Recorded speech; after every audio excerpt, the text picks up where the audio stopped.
Anxiety and depression affect up to an estimated 20% of Americans. That is a staggeringly high number, and there's a huge battle right now in the scientific consensus on whether medications are the right move or not. We talked about in some of our last few videos some natural things that can help regardless of whether you're on medication or not. Good quality sleep, mindfulness techniques are huge, getting adjusted by a chiropractor, all of these things. But today we're going to talk about why diet is so important. So I'm Dr. Rodney White with Sapi Chiropractic. Thank you so much for joining us. And like we said, there's other videos we've done recently you can find on our channels talking about other ways to manage stress and anxiety and depression. And in no way are we saying that people should or should not be on medication. That's up to you individually along with your prescribing doctor.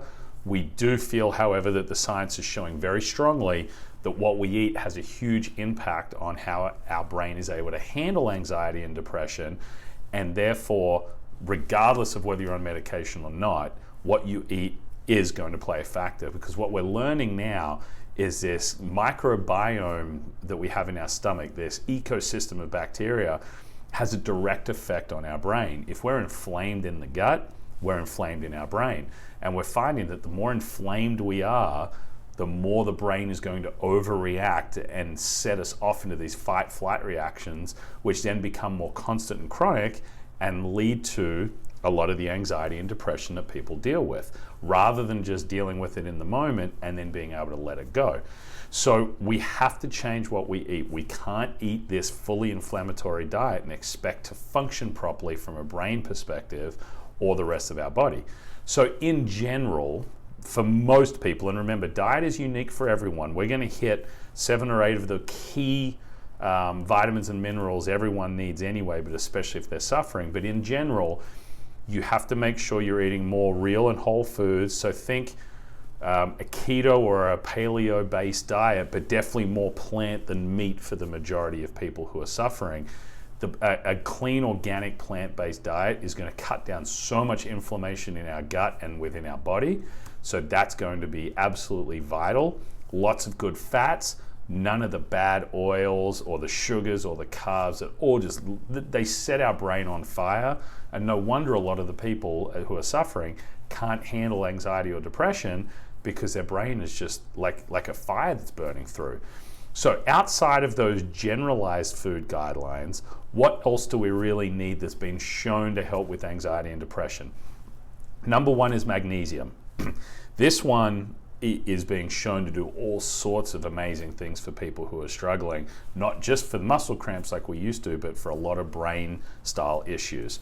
So what's going to be high in magnesium? Avocados, dark chocolate, nuts and seeds, legumes, fatty fish, dark leafy greens, and of course supplementing. There's some great magnesium supplements and powders, things like that. And all of these things, great if we can get them from our food, but if you are someone who has a tendency or is currently suffering from anxiety or depression, you really need to supplement with most of these as well. We've got our omega-3 fats.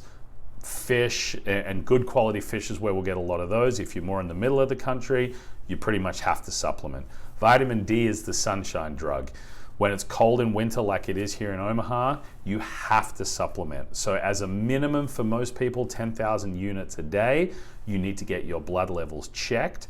Again, if you're suffering from some kind of depression, you may need to get a lot more than 10,000 units because you might not be absorbing it very well. And with all of these supplements, the better quality you get, the better, of course. Iron is a big one, because if we have too much iron, it's really, really toxic to the body. But if we're not getting enough of it, that can be a big issue. Now, males and any women who are in their later years and are beyond menopause may need to dump iron and give blood and get rid of those things. But women who are still going through cycles are the ones who may be low on iron, but just supplementing with iron is tough on the body. It often causes constipation. So this is where where meats might come into play, especially organ meats. You want organic, grass-raised, liver, other type of organ meats, some red meat, just not too much, grass-fed poultry, wild-caught fish, beans, they're all going to be good sources of iron. Vitamin C is another big one. You'll get this from the combination of foods like citrus foods as well as supplements. We always recommend, just as a minimum, somewhere between 2,000 to 5,000 milligrams a day. Again, that number might have to go much higher if you're someone who's currently dealing with depression. Vitamin B, another huge one, especially for a lot of females out there.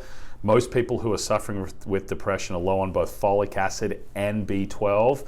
You'll usually need to supplement, but again, good quality eggs, again, grass-fed meats, fruits and dark green vegetables. You'll see a lot of patterns here. Potassium is another important one. Bananas, fruits and veg in general are all going to be good with potassium. So by no means is this list exhaustive. There are a lot of other things that you can do with your diet to help with anxiety and depression, but we have to get the inflammation levels down. Now, that might mean you don't ever need medication, or you might still have to be on medication, but it will almost certainly drop your need for it if you get your diet right, unless there's some other major issue going on. But we're talking just anxiety and depression here. And food alone won't be the answer. So everything we talked about in our last video, having a professional to talk with, doing mindfulness techniques, getting adjusted by a chiropractor, getting the right sleep, all of these things are important.